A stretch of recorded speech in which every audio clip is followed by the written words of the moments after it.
Hey everyone, welcome back to Couch Conversations with Sasha Love. I'm your host, Sasha Love, and today we're going to have another episode to continue our series on rediscovering you.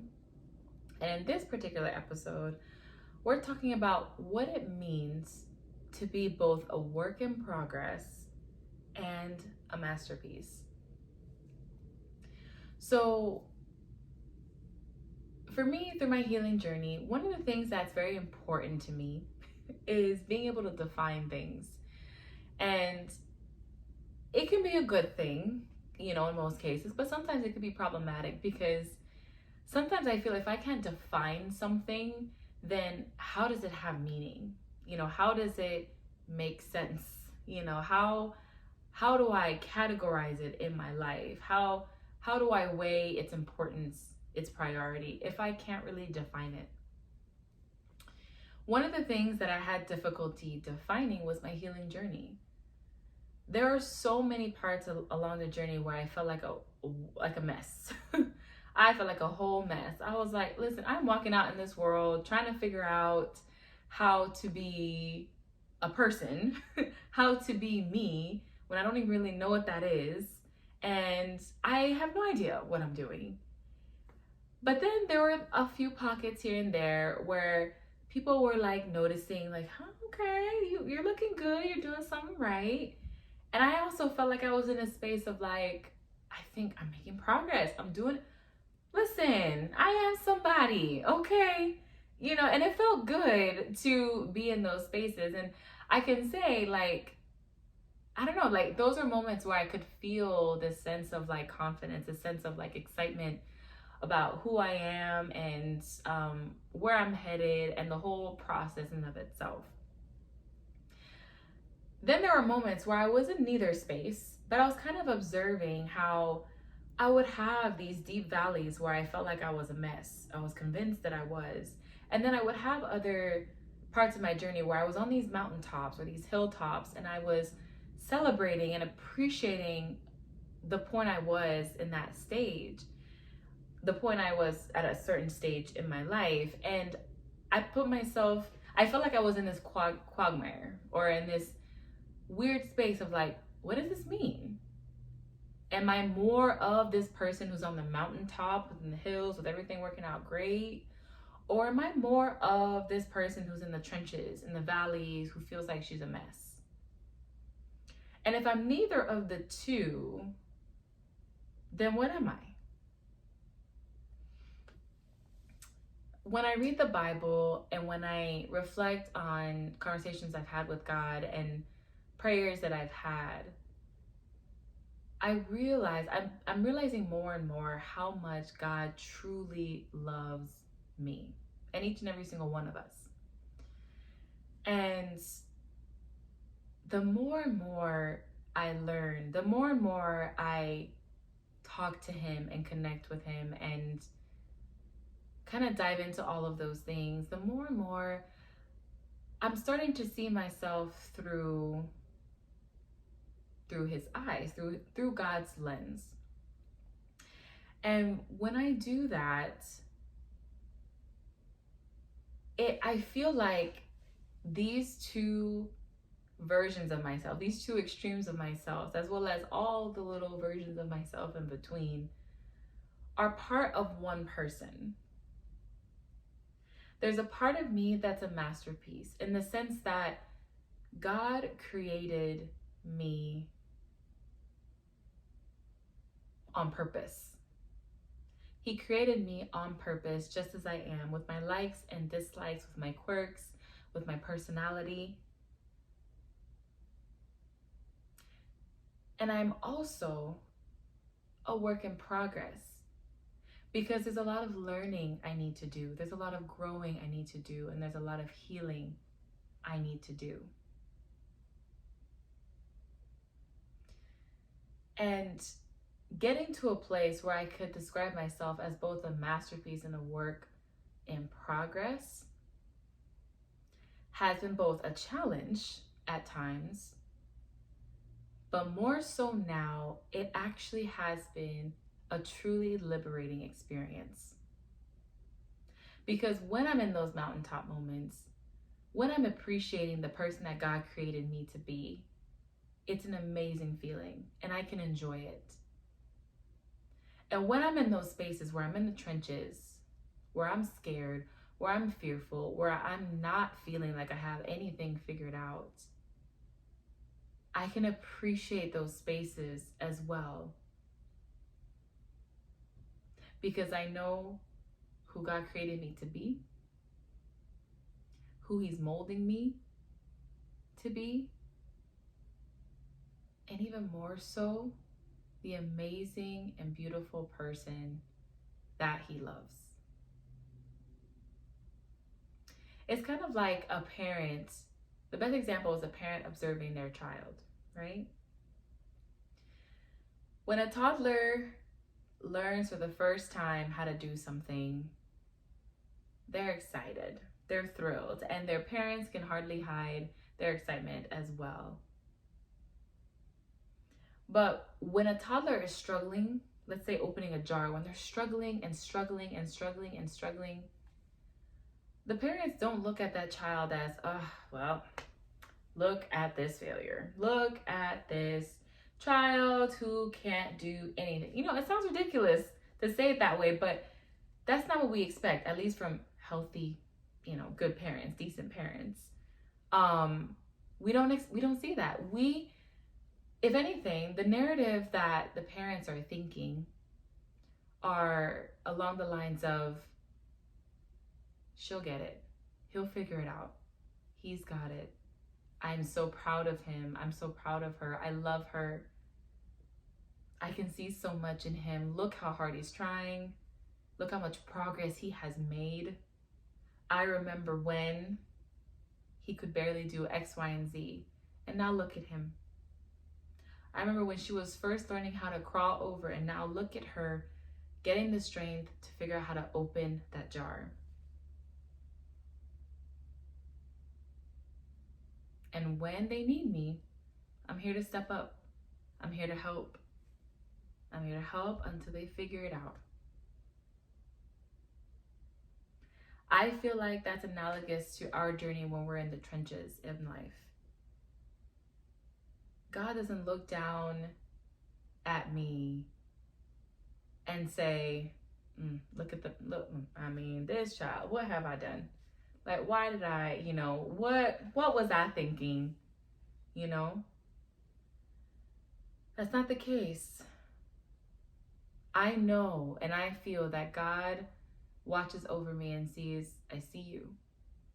I feel you. I've seen the work that you put in. I've seen the effort that you put in. I am here. I'm working on your behalf. I'm here. I'm lifting you up. I'm supporting you. I know what it feels like. I know the tears that you've cried. I know the valleys that you've gone through. And I know the valley you're going through right now. And even more so, I know the promises I have yet to unfold for you. The best that I have yet to deliver to you. That's what it means to me to recognize that I am both a masterpiece and a work in progress. And that also gives me the permission to fully embrace and fully be present in both experiences. Because you see, I am not perfect. I am not all a masterpiece, and I am not all a mess. Even if it may feel like I'm all a mess. And even if on the mountaintops it feels like nothing could go wrong, I'm both. I'm both because I was created that way, and I'm both because I'm human. Because I make mistakes. Because I'm here to live life to the fullest. I'm learning, I'm healing. Bad things happen despite my best efforts. Pain happens despite my best efforts. Trauma happens despite my best efforts. Tragedy happens despite my best efforts. And it's hard to live life. And sometimes I don't get it right. Sometimes I don't do it right. Sometimes I just don't have it in me to fight anymore. even that version of me is lovable, is worthy, is capable, and is a part of my experience. So, how about you? How do you view yourself while going through this healing journey? Do you identify yourself with your failures, your shortcomings, with your valley experiences? Do you associate yourself more with your mountaintop experiences where you feel like you are perfect, where you feel like you have it all figured out, where you feel like, oh, those times were just like when I was weak? Those were like the old versions, you know? Do you feel somewhere in the middle where you're neither good, neither bad, you're just here? Either you're going through it or you're going through the blessings. How do you view yourself? And the reason why I challenge you to answer that question for yourself is because how we view ourselves plays a major role in how we think about ourselves, how we speak to ourselves, how we think about others and speak to others, and how we behave, and ultimately our character and who we are as a person. There's this experiment that I remember hearing about word of mouth. I never actually read the manuscript itself or the actual article itself, but I've heard this example over and over to the point where now I'm starting to recite it as well sometimes. But anyways, that was a long preamble just to say that there's an experiment where they had two classrooms. In one classroom, the teacher enforced that certain kids were smart and brilliant while others were not. And in the other classroom, they just flipped. So I'm not sure if they did it by demographic or they did it by gender, but let's just say for argument's sake, they did it by gender. So in one class, they said the girls are smart, boys were not. And in the other class said boys were not smart and girls were smart, whichever one. So they switched it. I am butchering this really bad. But anyways, in the classroom with the students, that the teacher made it clear that they were smart, they performed better. In the other class, where the opposite group, or the other group was told that they were doing better, they're the ones who performed better. So in both cases, the group of kids that received the positive reinforcement that they were smart, that they were capable, that they get good grades, performed better.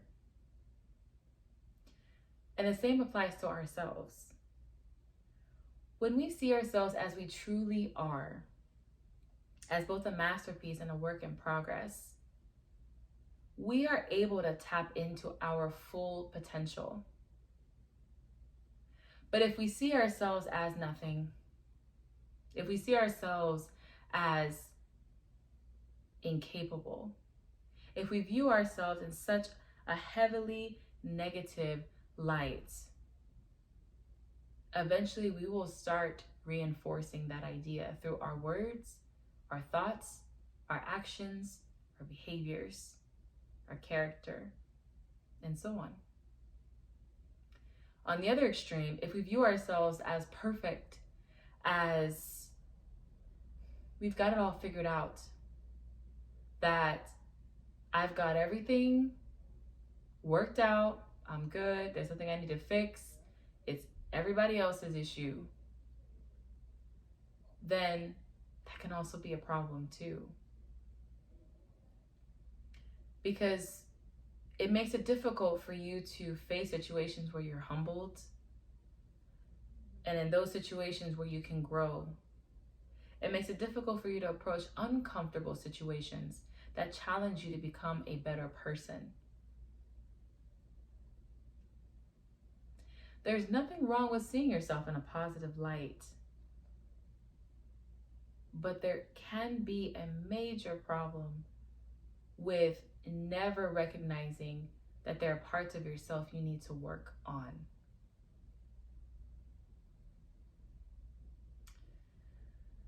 So maybe you have a way to view yourself that's healthy. And in that case, great.